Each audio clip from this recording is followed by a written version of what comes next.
Bismillahirrahmanirrahim. Assalamualaikum warahmatullahi wabarakatuh. Welcome back to Profesor Aira Channel, Kuilah Belajar. Nah, kali ini saya akan membahas soal TWK ya, tes wawasan kebangsaan, yaitu khususnya di pengamalan Pancasila ya. Karena di tahun sebelumnya pengalaman saya di tes TWK ini serasa tes TKP ya. Dia lebih ke analisis ya. Dia lebih ke HOTS. Jadi kita dipaksa untuk berpikir lebih tinggi lagi, yaitu analisis, tidak hanya penghafalan. Jadi saran saya banyak-banyakin lagi kita membahas-bahas soal TWK ini. Ya, tidak hanya menghafal tetapi juga sering-sering membahas soal agar kemampuan menganalisis kita semakin tajam. Nah, seperti itu teman-teman. Jadi sebelum kita masuk ke materi kita hari ini, jangan lupa ya di like, comment, share ke semua sosmed kalian dan subscribe channel ini ya. Terima kasih. Oke, jadi kita masuk ya ke butir-butir Pancasila, di mana berdasarkan bocoran yang diberikan peserta yang lalu ya saat tes SKD 2019 terkait soal TWK ini, peserta lebih banyak disuruh menentukan sebuah kasus ya, menentukan sebuah kasus yang terkait pengamalan sila-sila di Pancasila. Jadi biasanya saya dulu itu diberi sebuah kasus ya, sebuah cerita kasus, kemudian ditanyakan terkait dengan sila yang keberapa. Misalnya itu tidak mencerminkan sila keberapakah, atau perilaku tersebut mencerminkan sila keberapakah. Nah, seperti itu. Nah, oleh karena itu penting bagi kita ya yang akan mengikuti tes CPNS 2021 untuk memahami pengamalan setiap sila-sila Pancasila, yaitu nanti saya memberikan butir-butir Pancasila sebanyak 45 ya, 45 butir-butir Pancasila. Nah, ini kalau bisa kalian hafal, tetapi tidak hafal seperti itu ya. Kalian harus pahami juga 45 butir Pancasila ini. Nah, di sini nanti saya akan memberikan ya butir-butir Pancasila berdasarkan ketetapan MPR nomor 1 garing MPR garing 2003. Nah, tetapi sebelum itu saya akan memberikan tips ya. Nah, usahakan kita bila diberikan suatu kasus ataupun wacana, itu selalu kita hubungkan dengan butir-butir Pancasila ya. Harus kita sesuaikan. Nah, ini sangat membantu kita untuk menetapkan sila keberapa wacana tersebut. Nah, itu dia. Jadi kalau bisa kita pahami betul-betul butir-butir Pancasila, lalu kita hubungkan dengan wacana atau kasus yang di soal kita tersebut. Nah, ini butir-butir Pancasila ya, yaitu sila pertama, ketuhanan yang Maha Esa, yaitu bangsa Indonesia percaya dengan Tuhan yang Maha Esa, percaya takwa sesuai agama masing-masing, menghormati dan kerjasama antar pemeluk agama, kerukunan hidup antar umat beragama, agama atau kepercayaan hubungan pribadi manusia dengan Tuhan ya. Lalu bebas menjalankan ibadah, tidak memaksa agama dan kepercayaan. Nah, ini harus kita pahami. Nah, kalau butir sila pertama insya Allah kalian kayaknya udah paham semua ya. Dia berkaitan dengan ketuhanan ya, atau kepercayaan.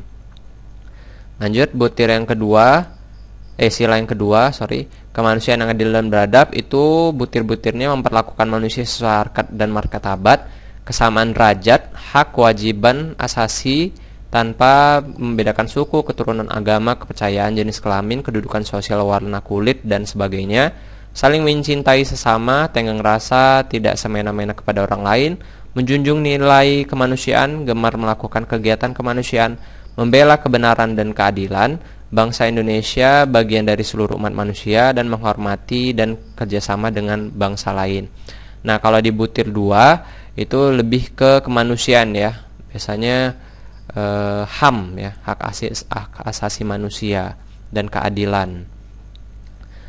Kalau sila ketiga itu persatuan Indonesia ya, butir-butirnya kepentingan bersama di atas kepentingan pribadi dan golongan, Ya, rela berkorban untuk negara, cinta tanah air, bangga atas bangsa tanah air, ketertiban dunia berdasarkan kemerdekaan, perdamaian abadi dan keadilan sosial, persatuan dasar Bhinneka Tunggal Ika, dan pergaulan demi persatuan dan kesatuan bangsa. Nah, ini lebih ke persatuan ya.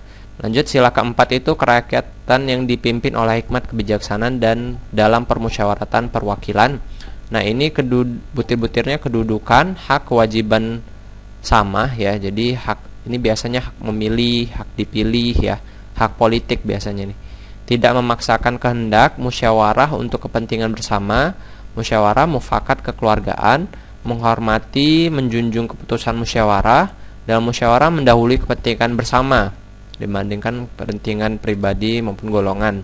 Musyawarah berdasarkan akal sehat dan hati nurani, keputusan musyawarah menjadi tanggung jawab moral benar, adil dan persatuan. Wakil rakyat itu permusyawaratan ya. Nah, jadi ini sila keempat lebih ke musyawarah ya, demokrasi, musyawarah ya. Di sini semua perwakilan rakyat dan lain-lain. Lalu sila kelima itu keadilan sosial bagi seluruh rakyat Indonesia, itu mengembangkan perbuatan yang luhur yang mencerminkan sikap dan suasana kekeluargaan dan kegotong royongan, mengembangkan sikap adil terhadap sesama, menjaga keseimbangan antara hak dan kewajiban, menghormati hak orang lain, suka memberi pertolongan kepada orang lain agar dapat berdiri sendiri, tidak menggunakan hak milik untuk usaha-usaha yang bersifat pemerasan terhadap orang lain, tidak menggunakan hak milik untuk hal-hal yang bersifat pemborosan dan gaya hidup mewah, tidak menggunakan hak milik untuk bertentangan dengan atau merugikan kepentingan umum, suka bekerja keras, suka menghargai hasil karya orang lain yang bermanfaat bagi kemajuan dan kesejahteraan bersama, dan suka melakukan kegiatan dalam rangka mewujudkan kemajuan yang merata dan berkeadilan sosial. Jadi di sila kelima itu lebih ke sosialnya, itu dia keadilan sosial. Nah, oke, itu dia butir-butir Pancasila ya. Kita lanjut ke soal saja langsung ya. Soal pertama, Haris merupakan dokter spesialis paru-paru di sebuah rumah sakit umum daerah. Semenjak wabah COVID-19 masuk ke Indonesia, beliau sangat aktif dalam mengobati pasien-pasien yang terkena COVID-19 sampai-sampai dia tidak bisa pulang untuk berjumpa dengan keluarganya sendiri. Bahkan, dia tidak punya waktu untuk mengistirahatkan dirinya sendiri sampai pada suatu saat beliau meninggal karena ikut terkena COVID-19. Sikap dan pengorbanan Haris untuk Indonesia merupakan cerminan sila ke A, B, C, D atau E. 1, 2, 3, 4 atau 5. Ayo di pause dulu. Coba dianalisis soalnya. Sudah dapat jawabannya? Oke, jawabannya apa teman-teman? Ya, betul sekali. Jadi jawabannya adalah C, sila ketiga ya. Nah, di mana di konteks cerita di atas, Haris itu lebih mementingkan kepentingan negara ya, atau kepentingan bersama dibandingkan kepentingan pribadi, dan Haris rela berkorban untuk Indonesia. Nah, sama di sini rela berkorban untuk negara, dan dia lebih mementingkan kepentingan bersama di atas kepentingan pribadinya dan golongan. Jadi dia lebih mementingkan negara dibandingkan keluarganya sendiri dan pribadinya sendiri, dirinya sendiri. Nah, artinya dia juga cinta terhadap tanah airnya. Nah, seperti itu ya. Lanjut soal yang kedua. Saat wabah COVID-19 masuk ke Indonesia, pemerintah Indonesia telah menghimbau rakyat Indonesia untuk mematuhi protokol kesehatan. Salah satunya menjaga jarak dan tidak berkerumunan di suatu tempat. Tetapi ada beberapa orang yang tidak mau mengindahkan himbauan dari pemerintah. Mereka selalu berkerumunan di suatu tempat tanpa menggunakan masker dan menjaga jarak. Hal ini bertentangan dengan sila ke 1, 2, 3, 4 atau 5 teman-teman. Ayo dijawab. Sudah? Apa jawabannya? Yap, jawabannya adalah sila ke-5. Karena apabila orang tersebut tidak mematuhi protokol kesehatan, otomatis orang tersebut bisa terinfeksi COVID-19 ya kan? Bahkan dapat menularkan virusnya kepada orang di sekitarnya. Dan ini merugikan orang lain, tidak menjaga ketertiban umum, dan tidak melaksanakan kewajiban yaitu mengindahkan himbauan dari pemerintah. Nah, jadi dia di sini. dia tidak mengembangkan perbuatan luhur ya. Artinya dia tidak mengindahkan apa yang dihimbau pemerintah. Kemudian dia merugikan kepentingan umum ya. Oke, lanjut. Soal ketiga, Andi adalah generasi milenial yang gemar menggunakan internet untuk mengisi waktu. Suatu hari, Andi melihat sebuah berita yang menarik perhatiannya di Facebook dan langsung membagikannya di lini masa Facebook miliknya. Setelah beberapa waktu, salah satu sahabat Andi mengirim pesan dan menyampaikan bahwa berita yang dibagikan oleh Andi adalah hoax dan dapat menyulut perpecahan dan dia terancam UU ITE. Nah, tindakan yang dilakukan Andi bertentangan dengan Pancasila, khususnya sila ke 1, 2, 3, 4, atau 5 teman-teman. Ayo jawab. Analisis dulu, di pause. Sudah dapat jawabannya? Yap, jawabannya adalah sila ke 3 teman-teman. Kenapa? Karena apabila terdapat konteks perpecahan ya, di sini katanya dia dapat menyulut perpecahan. Nah, itu dia lebih ke sila ketiga ya, yaitu Persatuan Indonesia. Nah, dia di sini kan konteksnya dapat memecahkan keutuhan persatuan dan kesatuan bangsa. Nah, maka dia lebih ke 3, di mana 3 ini adalah Persatuan Indonesia. Nah, soal keempat, perusakan 2 musolah di Kabupaten Tangerang, Banten, Selasa tanggal 29 bulan 9 diduga dilakukan pemuda berusia 18 tahun berinisial S yang kini telah ditetapkan menjadi tersangka. Kasus di Tangerang itu berselang 1 pekan dari perusakan 2 masjid di Bandung, Jawa Barat. Namun kepolisian menganggap tak ada keterkaitan di antara peristiwa tersebut. Nah, dari wacana di atas, perbuatan seorang pemuda tersebut melanggar sila ke 1, 2, 3, 4, atau 5. Nah, ini kalau ini saya yakin nih bisa jawab semuanya. Apa ini? Yap, jawabannya adalah A1 ya. Nah, ini sih sudah jelas ya. Karena di dalam sila pertama itu kita harus menghormati agama orang lain. Nah, termasuk itu tempat ibadahnya. Dan saling bekerja sama antar pemeluk agama. Ya. Nah, ini dia kita harus menghormati agama orang lain ya. Nah, kerukunan hidup juga. Nah, dan dia merusak kebebasan orang dalam menjalankan ibadah dengan merusak rumah ibadah orang lain ya. Seperti itu. Lanjut. Nomor 5, pelaku penusukan Menteri Koordinator Bidang Politik, Hukum, dan Keamanan Menko Polhukam Wiranto SA memiliki harapan ditangkap polisi setelah merasa stres dan takut karena perekrutannya AZ, pimpinan Jamaah Anhartu Daulah atau JAD, ditangkap polisi. Hal ini termasuk melanggar pengamalan Pancasila ke 1, 2, 3, 4, atau 5. Yang mana teman-teman? Ayo bingung, galau. Ya, ini soal tahun lalu ya. Ini jawabannya adalah B2. Tetapi ada juga yang merasa jawaban ini adalah jawaban A ya, 1 ya. Nah, kenapa saya katakan 2? Karena ini kita lebih masuk ke lini kemanusiaan, yaitu di penusukan ya. Nah, karena penusukan itu terhadap seseorang termasuk pelanggaran sila kedua, yaitu pada butir tidak semena-mena kepada orang lain, dan dalam hal ini telah melanggar hak asasinya, yaitu hak untuk hidup. Sedangkan kalau misalnya ini ada pimpinan Jamaah Anhartu Daulah ini, itu kayaknya di luar dari konteksnya ya. Dia di konteks ini lebih ke personalnya, yaitu dia menusuk seseorang. Nah, itu dia inti poin dari wacana tersebut. Jadi dia ya tidak memperlakukan manusia sesuai harkat dan martabatnya. Nah, dia juga semena-mena kepada orang lain ya. Nah, dia juga telah melanggar hak asasi orang tersebut, yaitu hak untuk hidup. Oke, paham teman-teman? Lanjut. Soal nomor 6, Komisi Pemberantas Korupsi KPK menetapkan X sebagai tersangka korupsi.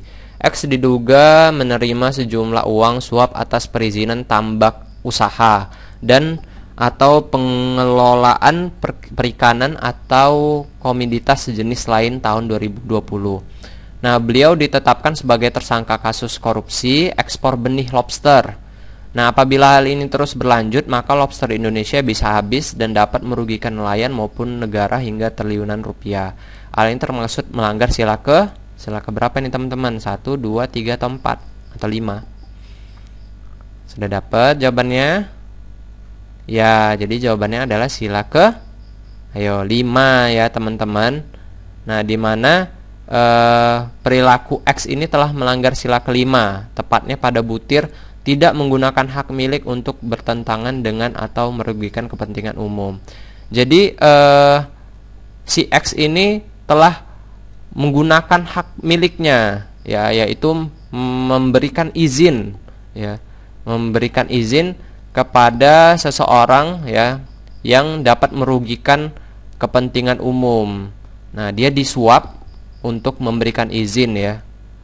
Dia memberikan izin, artinya dia kan menggunakan hak milik dia untuk bertentangan dengan atau merugikan kepentingan umum. Jadi dia merugikan nelayan, bahkan merugikan negara. Nah, seperti itu ya. Nomor 7. Peneliti Forum Masyarakat Peduli Parlemen Indonesia, Formapi, Lucius Karus menilai wacana masa jabatan presiden hingga 3 periode tidaklah tepat. Lucius mengatakan wacana tersebut berbahaya bagi demokrasi di Indonesia. Lucius menuturkan sebagai sebuah sistem, wacana masa kepemimpinan presiden 3 periode dinilai bisa menghambat regenerasi. Pihaknya mengatakan seharusnya sistem yang ada saat ini diperkuat. Sebagai sebuah sistem, demokrasi menjamin regenerasi dan kesinambungan pemimpin termasuk presiden. Nah, wacana di atas kaitannya dengan demokrasi sangat erat dengan Pancasila. Demokrasi terbentuk karena konsistensi sebuah sistem yang kuat. Maka idealnya sebuah sistem yang kuat dan kokoh mencerminkan, nah ini sila keberapa? Sila 2, 3, 4, 5, atau sistem yang sesuai zaman. Yang mana nih teman-teman? Ayo, jawabannya adalah, ya, kalau misalnya demokrasi lebih ke sila keempat, ya. Dimana karena butir-butir sila keempat itu lebih mencerminkan sistem yang kuat yang dapat mendasarkan demokrasi Indonesia. Nah, dimana artinya tujuan dari sila keempat adalah menjadikan demokrasi di Indonesia itu semakin kuat, ya. Nah, musyawarah di Indonesia juga semakin kuat. Seperti itu. Lanjut. Oke, soal nomor 8, tahun 2015 lalu, kasus hukum yang menimpa seorang nenek berusia 63 tahun sempat menyita perhatian masyarakat Indonesia. Dia adalah nenek AY, ya, yang divonis 1 tahun penjara dan denda 500.000 dikarenakan dituduh mencuri 2 batang kayu jati. Sedangkan di satu sisi ada seorang koruptor mendapatkan hukuman 1 tahun penjara juga dikarenakan telah korupsi sampai 150 juta, ya. Dari wacana di atas bertentangan dengan sila ke 1, 2, 3, 4, atau 5. Ayo yang mana teman-teman? Ya, jadi masuk ke sila ke-5, ya.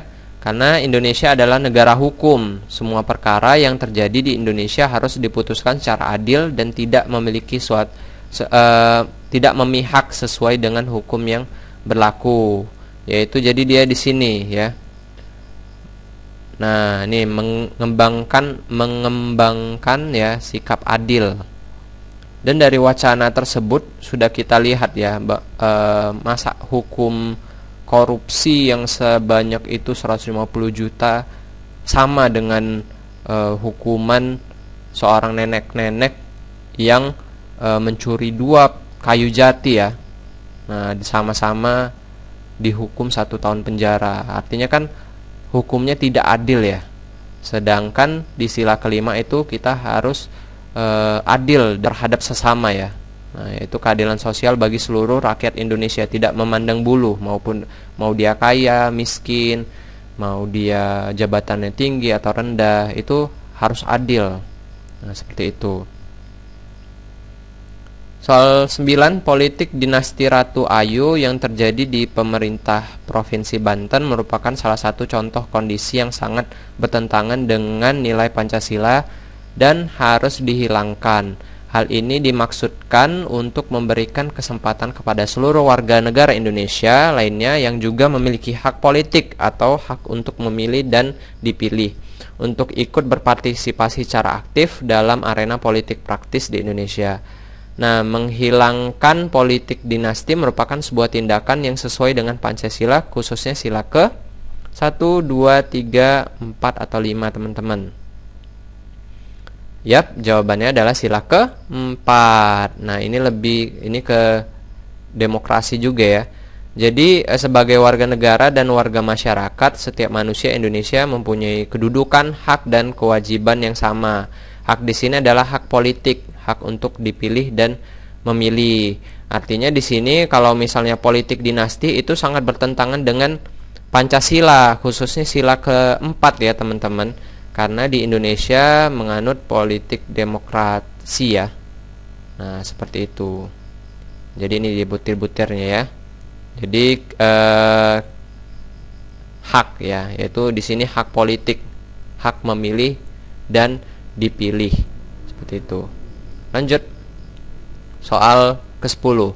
Valentinus adalah mahasiswa asal Papua yang ingin melanjutkan studinya di Pulau Jawa. Setelah sampai di sana, selama seminggu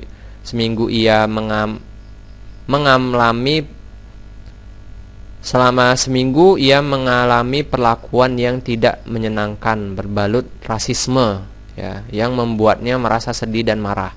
Hal yang dialami Valentinus adalah salah satu penyimpangan perilaku yang bertentangan dengan Pancasila, khususnya sila ke 1, 2, 3, 4, atau 5, teman-teman.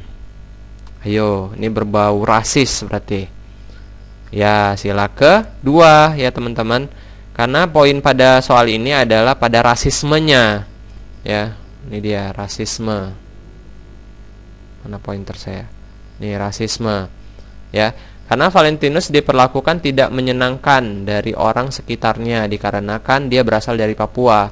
Nah, rasisme ini jelas melanggar sila kedua, yaitu pada butir mengakui persamaan derajat, persamaan hak dan kewajiban asasi setiap manusia tanpa membedakan suku, keturunan, agama, kepercayaan, jenis kelamin, kedudukan sosial, warna kulit dan sebagainya ya. Ini dia. Nah, seperti itu teman-teman. Ya, paham ya teman-teman kira-kira? Nah, tetapi ada beberapa ya yang masih bingung perbedaan sila kedua dan sila kelima, karena memang cukup membingungkan juga karena butir-butirnya hampir sama, terkhusus pada hak ini ya, hak dan kewajiban. Nah, di dalam sila kelima juga ada ya, mana dia? Nih, hak dan kewajiban. Nah, untuk ini ya perlu saya tekankan, hak dan kewajiban di sila kedua itu lebih ke asasi ya, kemanusiaan. Ya, dia tidak tanpa membedakan suku ya, keturunan, agama, kepercayaan, jenis kelamin, kedudukan sosial, warna kulit dan sebagainya. Dia lebih ke kemanusiaan, hak asasi manusia. Nah, sedangkan yang sila kelima itu di luar dari sila kedua ya. Nah, itu dia. Jadi dia hak yang di luar dari sila kedua. Nah, selebihnya itu sila kelima, kecuali misalnya hak memilih. Nah, itu sila keempat. Nah, seperti itu ya teman-teman. Nah, ada lagi misalnya. Nah, misalnya di sini ya, kegotong royongan.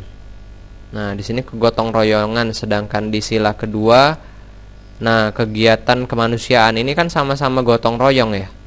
Nah, gemar melakukan kegiatan kemanusiaan. Nah, di sini tergantung konteks soalnya ya teman-teman. Ya, kok misalnya dia gotong royong untuk hal kemanusiaan, misalnya ada kebanjiran, nah membantu sesama manusia, misalnya ada bencana, nah itu masuk ke sila kedua. Tetapi kalau misalnya gotong royong biasa ya, untuk kebersamaan atau bersih-bersih desa, untuk kekeluargaan, maka itu lebih sila ke-5. Nah, yang hak tadi di sini juga ada ya. terkhusus di nomor 5 itu hak milik ya biasanya dia ya. Lebih ke hak milik dan lain-lain. Nah, seperti itu ya teman-teman ya. Jadi untuk kita menjawab soal pengamalan Pancasila ini, kita harus benar-benar paham butir-butir dari Pancasila tersebut ya, agar kita bisa menjawab pertanyaan-pertanyaan seputar pengamalan Pancasila. Nah, sekian ya video kali ini, semoga bermanfaat, dan saya doakan yang menonton video ini dan yang like dan yang subscribe dan share itu semua lulus CPNS tahun 2021. Amin ya Allah ya. Jadi jangan lupa ya di like, comment, share, dan subscribe channel ini ya. Dan kedepannya saya akan juga upload soal-soal yang lainnya ya seputar CPNS. Jadi stay tune ya, jangan kemana-mana, tetap kalian pantau terus channel kami. Terima kasih ya teman-teman, mohon maaf apabila ada kesalahan. Assalamualaikum warahmatullahi wabarakatuh.